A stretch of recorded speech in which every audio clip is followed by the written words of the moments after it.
So what's up guys? So welcome back po sa aking YouTube channel. Kung bago ka pa lang sa aking YouTube channel, ang channel na ito ay nagtuturo ng online tutorials, review investment platforms, at kung gusto mong kumita gamit ang earning site, kung interesado ka sa ganitong content, huwag mong kalimutan magpindot ng subscribe button at hit the notification bell para ma-notify ka sa susunod nating videos.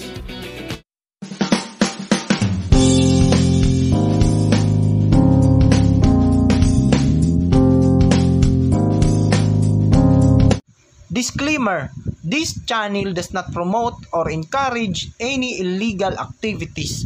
All contents provided by this channel is meant for educational for...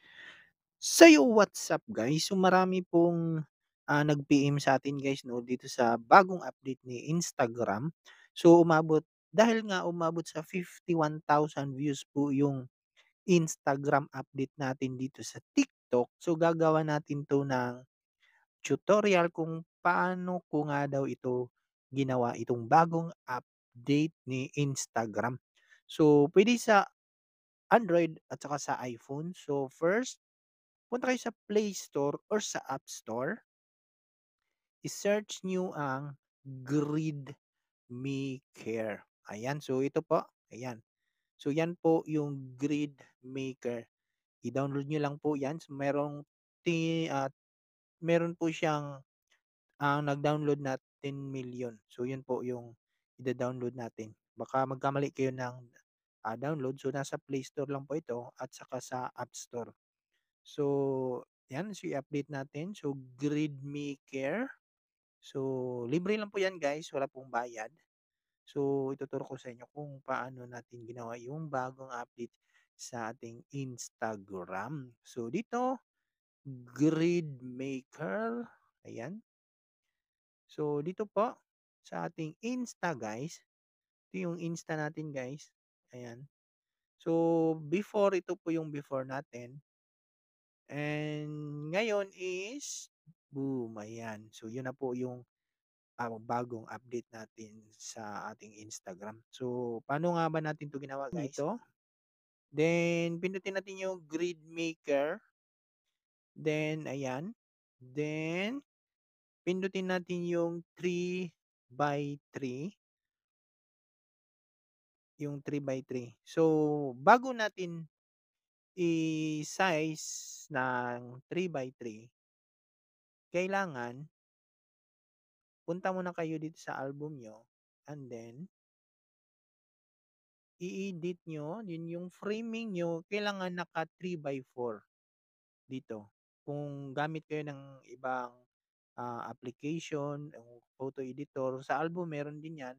So, gawin nyo pong 3x4. Ayan. So, since naka 3x4 na po yung atin, so, dito na po, diretso na tayo sa 3x3. Ayan, 3x3. And then, wag yung square ang pipindutin nyo kasi nag-update na si Instagram ngayon. So, ito na yung 4x5.